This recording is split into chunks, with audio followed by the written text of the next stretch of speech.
A trip down memory lane, ladies and gentlemen. I just wanted to go back and take a look at every single #1 overall college football recruit for each class going back to the year. I think 2001 was the first year they had composite rankings.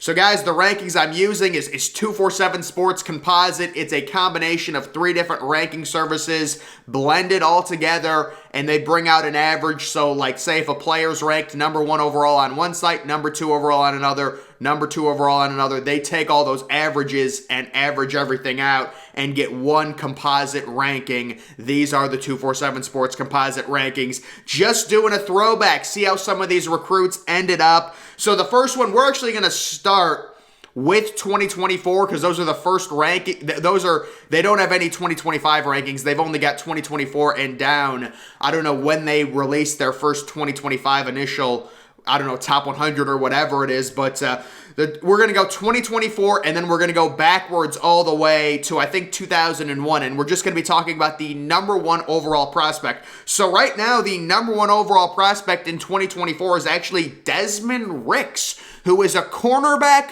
Now, these rankings will change. I would be shocked if Ricks remained the #1 overall recruit. I definitely think he'll be a top 10 player, but this is the class of 2024. These rankings will change. I actually think Dylan Raiola, who is committed to Ohio State, quarterback from Arizona, absolute superstar. I think he's going to end up being the #1 overall recruit in 2024. But as for Desmond Ricks, I've heard the top 2 schools are Alabama and Florida State, and if I had to project where he would be going, I would say right now probably Alabama. I don't know where he's originally from. He obviously moved to IMG Academy in Florida. I don't know where he's originally from. I honestly forget, but I do know he's obviously not originally from IMG. Moving backwards to 2023, so you've got Arch Manning, and as you can see, he's got the perfect 1,000 ranking. That means every single recruiting site has him as the #1 overall player. All 4 recruiting sites. That's why he's ranked 1,000. And when it comes to Arch Manning right now and his recruitment, #1, I expect him to stay the #1 overall player. They're going to continue to update the 2023 class. There's going to be rankings that are going to get changed. It's going to be big. You know, they've got all these camps happening in the summer. But with Arch Manning, I would expect him to be the #1 overall recruit. He's got the bloodline. He's also a quarterback. And, right now, the school that stands out, it's Texas. I thought it was going to be Alabama, but apparently Alabama is looking at another quarterback for their 2023 class. So right now, you've got Texas in the lead for Arch Manning. They're pitching him on turning around the university. They offered him a $15 million NIL deal. Not like he needs it. We know his family, his bloodline, they have money, but they have made him a massive NIL offer. And they are also pitching the whole Steve Sarkisian QB guru thing. So right now, Texas is in the driver's seat for Arch Manning. And then I would say Georgia would be the #2 school for Arch Manning. Maybe you could throw in Ole Miss and Virginia. I know he's got a lot of family at Virginia. But those are the main schools right now. We'll see if Texas can get him. They've got Quinn Ewers. We expect Quinn Ewers to end up being a top 10 pick. Not this coming year, but the next year because he's only a sophomore. But Arch Manning, I would expect him to be the #1 overall recruit and probably ranked the perfect 1,000 just because he's a quarterback. Moving back to 2022, it's going to be, we remember guys, Travis Hunter, the crazy NIL recruitment. He goes to the most obscure school, possible, Jackson State with Deion Sanders. Travis Hunter is an absolute superstar, ranked, 0.9999. That means he was ranked #1 on every site except for one, and the only site he wasn't ranked #1. He was ranked #2. They were saying he could either be a 5-star as a cornerback or a receiver. Personally, when it comes to what Travis Hunter is going to be at the next level, I expect him to be a corner. But this kid is just a crazy athlete in general. So Travis Hunter going to Jackson State, it'll be interesting. There was a rumor that Travis Hunter just went to Jackson State and is only going to be there his freshman year and then he'll transfer to FSU. I don't know how true that rumor is. I don't know how his NIL deal is structured. But it is interesting that he did go to Jackson State. That's a $3 million NIL deal, which actually seems really cheap right now when you look at some of the rumored deals out there currently. Moving on back to 2021, Quinn Ewers, he's ranked perfect 1,000, and Quinn Ewers actually was in 2022, the class of 2022, reclassified to 2021, which really, I think, was the beginning of the end for his time at Ohio State. I'm guessing Ryan Day did not want Ewers to reclassify. He ends up reclassifying. He takes 2 total snaps for Ohio State, then hits the transfer portal and heads back to Texas, where he's originally from. So Quinn Ewers, I would expect him to be a top 10 pick. I think Quinn Ewers is the type of guy that'll have a better pro career than college career, if that makes sense. He's just what all the NFL scouts want. He has. He's tall. He has a great arm. He's mobile enough. He's accurate. But I just don't know how actual successful he's going to be at Texas. Like, I certainly don't see them making the playoff. Maybe they go to a New Year's Six game. That would be big for Texas. That would be a major step up in his junior year. Maybe they do that. But Quinn Ewers, it'll be very interesting to see how he develops at Texas. Moving on back to the year 2020, BRYAN. So if you guys don't know, #1 overall player in 2020, listed as a defensive tackle. I don't agree with that. I think he's a pass rusher personally, but they have him listed as a DT. I think the comparison, they compared him to Ndamukong Suh, but this is a guy who's being currently mocked in 2023 first rounds, top 10 overall. So I would say when it comes to this kid, you know, he's not in the NFL yet. He's going into his junior year. You haven't heard much about him in college because he got injured early on in his sophomore year, but this kid's a complete stud. We expect him to be a top 10 pick if he is healthy, and that Clemson defense should be amazing. They've got Myles Murphy, they've got Trenton Simpson, 2 former 5-stars to go along with this kid. It's just going to come down to their offense and, you know, DJ Uiagalelei, how much can he develop? They've got Will Shipley. It'll be very interesting. But BRYAN, I'd say this is a major win for recruiting. I think I'm going to say, like, is it a hit or a miss? This is a hit because I think BRESEE, as long as he's healthy, will be a top 10 pick. He's a stud. Moving on back to the class of 2019, Nolan Smith. So Nolan Smith has actually returned to Georgia for his senior season. He hasn't done a whole lot at Georgia. It's tough to get a ton of playing time. He should get loads of playing time now, though, that all of those, 4 or 5 defensive first-round picks are gone. Trayvon Walker, Devontae Wyatt, Jordan Davis, Quay Walker, all those guys are gone. So Smith is definitely a guy that I think he might be a miss. He's being mocked right now in 2023 drafts kind of at the end of the first round, but the #1 overall player, I think the only reason he's being mocked is because he was ranked as high as he was in recruiting. I see this kid as a 2nd or 3rd round high upside type prospect. Just didn't produce, very many stats so far at Georgia. The 2019 #1 overall player, Nolan Smith. I'm going to say right now the jury is still out, but I think the recruiting services missed this one. I think DJ Uiagalelei was #2 that year, or was that? No, I believe that was the year after that. Yeah, the #2 overall player was Kayvon Thibodeau and then Derek Stingley, so they nailed both of those when it comes to 2019. But moving on down to 2018, the #1 overall player, Trevor Lawrence. It's very interesting. Trevor Lawrence was as sure of a thing as you would think, but he did not receive a perfect 1,000 overall ranking. ESPN actually had Justin Fields as their #1 overall prospect and Trevor Lawrence at #2. Either way, Trevor Lawrence ranked as the #1 overall prospect, wins a national title as a true freshman, makes the playoff another year, goes #1 in the draft. This is an absolute home run. Everyone knew Trevor Lawrence was going to be a super prospect. They turn out right. He is currently going into his 2nd year with the Jaguars, and I think he'll be just fine. The Jaguars got him some weapons. We'll see. But in terms of a prospect, certainly 2017, kind of an interesting one. Jaelan Phillips, and if you take a look at his overall ranking, 9989. So there was a lot of disagreement in terms of who were the top prospects in 2017. There was really no super prospect. Jaelan Phillips out of California ends up being the #1 overall guy, kind of a hybrid pass rusher.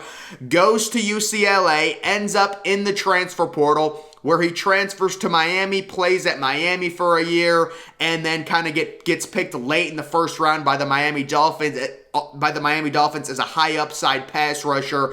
Didn't do much his rookie year. I'm going to say this is maybe a hit. I mean, he got drafted in the first round, but as a number 1 overall prospect, I think that, 2017, they had Najee Harris as the number 2 overall prospect, Cam Akers as number 3. It was just a tough year for like top of the line, guaranteed superstar type guys. There just weren't many in the 2017 class. So I'm going to go ahead and say, I'll go ahead and give it to him. I think that was a hit. He's still a first-round pick. But in terms of being the number 1 overall prospect, what he did at the college level, it's really lacking. I actually might say that's a miss. I think that is a miss. But moving on down to 2016, Rashan Gary. So Rashan Gary goes to Michigan. He was from New Jersey, and he did receive the perfect 1,000 overall ranking. That's where, you're ranked number 1 by every service. Rashan Gary had a very interesting recruitment. I remember, of course, Clemson offering him, I believe it was $300,000, which back then was a lot of money. Nowadays, with NIL and with inflation, it's not very much, right? It'd be a steal to get the number 1 overall recruit for $300,000. But he did not end up going to Clemson. I do not know how much money Michigan paid to get him, but they did get him. And he had a fine career in college, but really nothing special. I was actually thinking about this. Rashan Gary has had a very similar NFL career compared to what he did in college, where he's been good in the NFL, but he's just not like takeover elite that you would think a talent like him should be. But I believe he went 17th overall to the Green Bay Packers in the 2019 draft. He was a 3-and-done at Michigan, and I'll say this was overall a success. This was a hit by the recruiting services because he was a mid-first round pick, and he's had a nice NFL career. Nothing, he's just, it hasn't been elite. It wasn't elite at Michigan. It always felt like there was something missing with him, but still, he's a good player.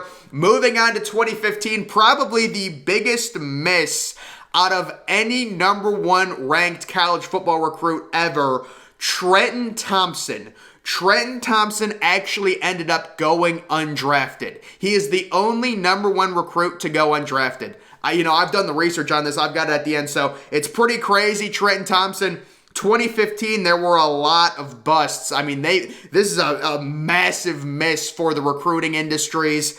Trenton Thompson didn't do much at Georgia. Obviously, if he's going to go undrafted, the big defensive tackle from the state of Georgia. We know Georgia is so talented, but this is one of the all-time biggest recruiting busts. They thought he was going to be this massive Vince Wilfork type bully in the middle, and it just didn't work out for him. Ends up, being on the Cleveland Browns roster for a little bit, at signing as an undrafted free agent.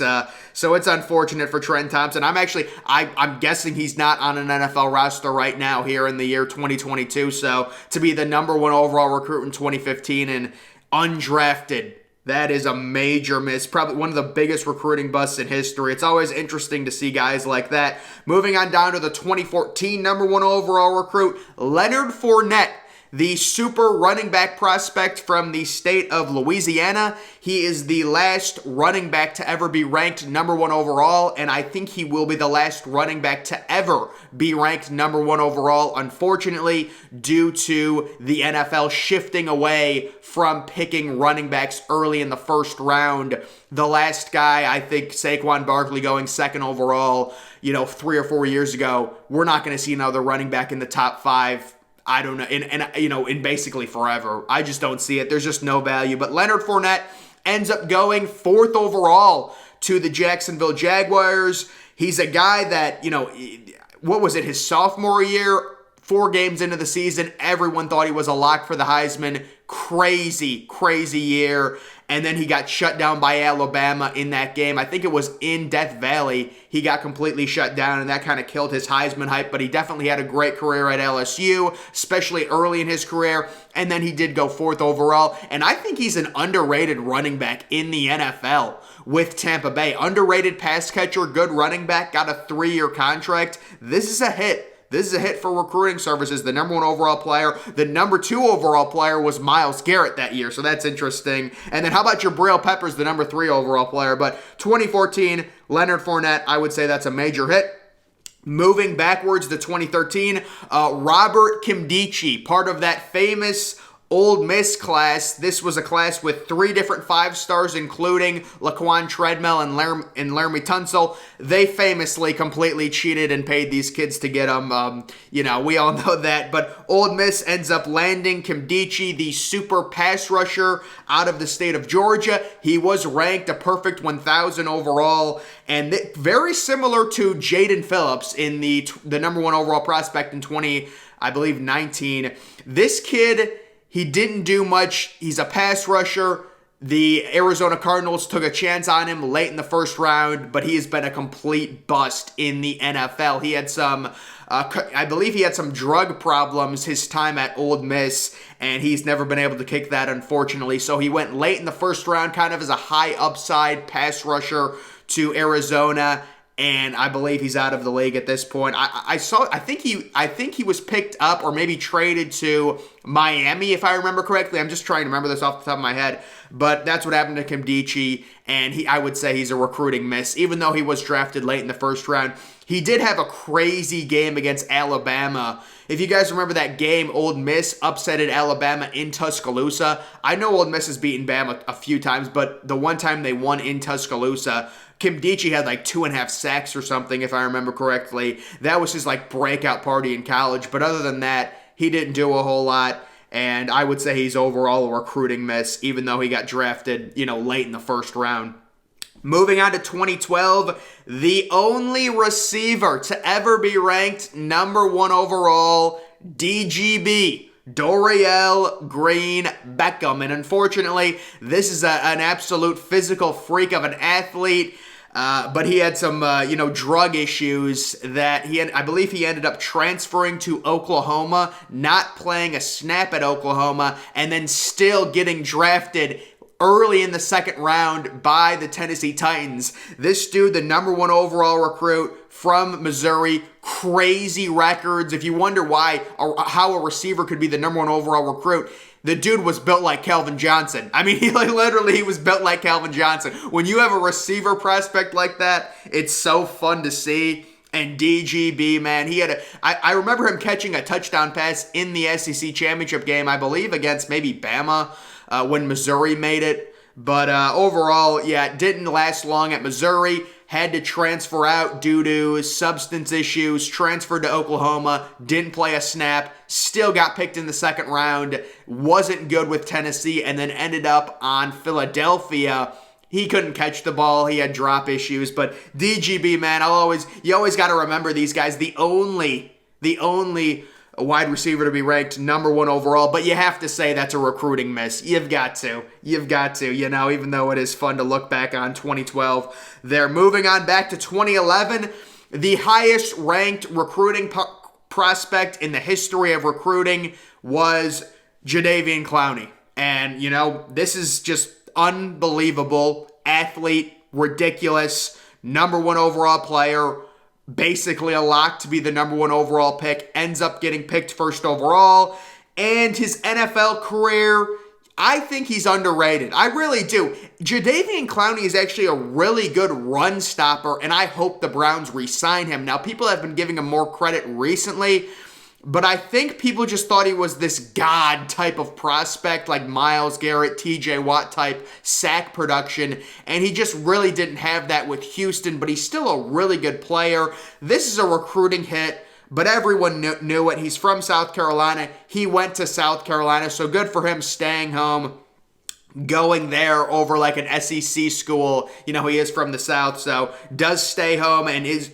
did go to South Carolina. He could have JADEVEON CLOWNEY could have sat out his junior year and been the #1 overall pick. No doubt in my mind. That's how good he was. So JADEVEON CLOWNEY from 2011, definitely a recruiting hit. He is the highest ranked recruit in history. 2010, Ronald Powell, part of one of those Urban Meyer crazy Florida classes from the state of California, #1 overall player, and this is another major recruiting miss by the recruiters. This guy drafted in the 5th round by the New Orleans Saints, didn't do much in the NFL. There's really not much to talk about.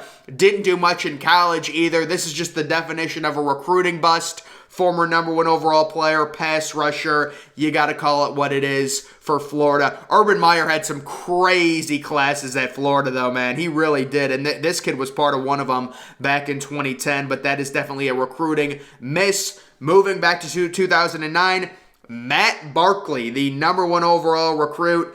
I'd say this was a miss as well. So Matt Barkley actually stayed all 4 years at USC. Ended up getting picked in the 4th round by the Eagles, if I remember correctly. But overall, he had a decent career. But if you're the #1 overall prospect, you got to be better than that. This is another miss. I mean, he wasn't drafted in the 1st round. Again, he stayed all 4 years at USC. He ended up being decent. There was definitely some crazy hype from this kid, you know, from the state of California. Big high school he went to. Produces a lot of great NFL talent, but not Matt Barkley. I don't know. Is Matt Barkley still in the NFL? He might be. He might have latched on somewhere as a backup quarterback. Maybe he's still kicking. We don't know. But Matt Barkley, definitely a recruiting miss. The #1 recruit in 2009. Going back to 2008, Daquan Bowers, who actually just narrowly beat out Terrell Pryor to be the #1 recruit in the class of 2008 from South Carolina. And he ends up at Clemson, so he stays home. I believe he was a mid-2nd round pick, dealt with injuries at Clemson. It looked like he was going to be a 1st round pick, ends up falling to the 2nd round. I think this is one of those you got to say is another recruiting miss in terms of him being the #1 overall prospect. It just wasn't there. I understand the service's thought process. This is a unique athlete. He's a pass rusher, franchise-type NFL guy. These are the type of players that go top 10. His injuries really limited him in terms of his college career and NFL. So I would say that's another recruiting miss. The 2008 class. Moving back to 2007, Joe McKnight went to USC from the state of Louisiana. It's crazy. I wonder what USC did to pull this kid from the state of Louisiana. Seriously, it would have had to have been crazy. But unfortunately, rest in peace. He has passed away. He passed away in 2016. I would say this, another miss by the recruiting services. This kid ended up getting drafted in the 4th round by, I believe, the Jets.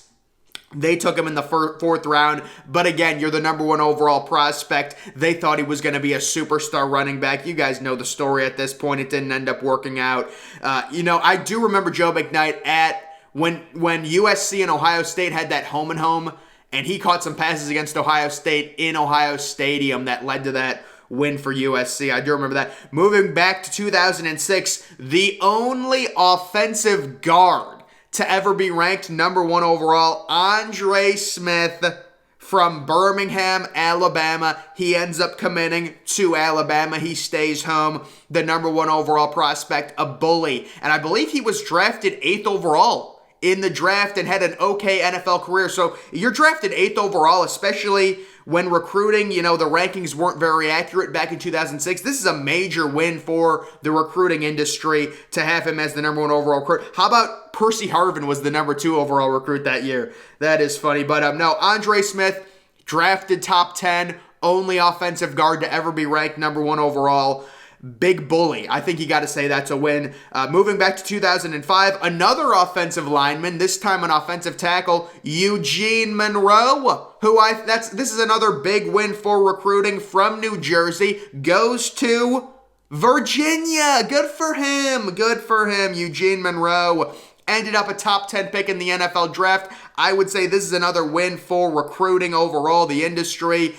Top 10 pick back in 2005. Again, it wasn't as accurate. Big, elite traits on the offensive side as an offensive tackle. Spent a lot of years with the Baltimore Ravens, had a decent NFL career. You got to say that's a recruiting win when it comes to him. Back to 2004, Adrian Peterson, right? The #1 overall recruit in 2004, beating out Ted Ginn. Ted Ginn was the #2 overall recruit, and Ted Ginn was actually listed as a cornerback. So that is funny. But Adrian Peterson, certainly a major win. Unbelievable college career at Oklahoma from the state of Texas. That's a big recruiting win for Oklahoma over Texas back in 2004, isn't it? But yeah, Adrian Peterson, clearly top 10 overall pick. Probably should have even been higher, especially with how running backs were used back in the late, 2000s, things like that. So absolute beast, great career at Oklahoma. The only thing that injured him was an injury. I believe he had an injury his junior season, or else he would have had just crazy overall numbers. But that's an absolute recruiting win. Adrian Peterson, one of the best running backs in NFL history. 2003, Ernie Sims, the linebacker. Is that the only linebacker to be ranked number 1? It might be. I think there was maybe another from 2001, but Ernie Sims, he got the perfect 1,000 overall rating, and he was also a first-round pick from Florida State. So I'd say that's another win in terms of, his career. I was too young, let's be honest, folks. Who knows with him? Moving on back to 2002, Vince Young, the God recruit. You have to say this is another major hit for the recruiting industry. They nailed this one. Ranked a perfect 1,000 from the state of Texas, from Houston, goes to Texas University. We all know his college career. He went number 1 overall to the Tennessee Titans. That's a major win. Didn't have the best NFL career, but still a big win. And then 2001, how about Kevin Jones, Georgia Tech? And this kid, I actually looked it up, was a first-round pick and had a really nice career at Georgia Tech. I believe this kid from the state of Pennsylvania goes to Virginia Tech. You got to be a little angry if you're a Penn State fan, Pittsburgh fan. You want to reel those kids in. Virginia Tech gets him, and he had a really nice career at Virginia Tech and was a first-round pick. Didn't have the best NFL career. Injuries limited him, but this is another major recruiting win. We're going back all the way to 2001, and then back to the class of 2000, DJ Williams, who is a linebacker from Miami. I'm actually not even sure if DJ Williams was drafted 17th overall in the first round. So you got to say that's another recruiting win. I was too young to really follow his career, unfortunately. But guys, I believe that's the last one. They don't have the class of 2000 rankings, or do they? Oh, that was the class of 2000. No, so that's as far back as the composite goes. 2000 to 2024. And then I also have some statistics. I went ahead and calculated this stuff. Let me see if I can find it. I didn't even screenshot. Hold on, let me find this. So here it is. The total players, 20. Not included are guys that are still in college or high school, so not included in this overall data. Nolan Smith, he's still in college. He's a senior. Brian BRESEE, he's a junior. Quinn Ewers, redshirt freshman. Travis Hunter, true freshman. Arch Manning, still in high school. And then Desmond Ricks, still in high school. Those players aren't included. But of the 20 number 1 overall recruits, 19 of them were drafted. Unfortunately, Trenton Thompson, it's unfortunate. You hate to see something like that. 13 out of the 20 were first-round picks. 9 were picked inside the top 10. And then you had 3 number 1 overall picks in Trevor Lawrence, Vince Young, and I forgot the other one. But either way, guys, those are just the overall numbers. I thought it was interesting. And then when it comes to the class of 2025, those rankings have not come out. And again, guys, 2024, I expect Dylan Raiola, let's be honest, Dylan Raiola is going to be the number 1 overall player, but they got to update the rankings. They got to update them, and they got to go do all the camps and things like that. But guys, just a funny little throwback video looking back at the number 1 overall recruits here and how they fared in terms of successes, failures, things like that. That's going to do it for this video. Make sure you're following me on Twitter. Link to that's always in the description. I'm, of course, the Depressed Ginger. Thank you for watching.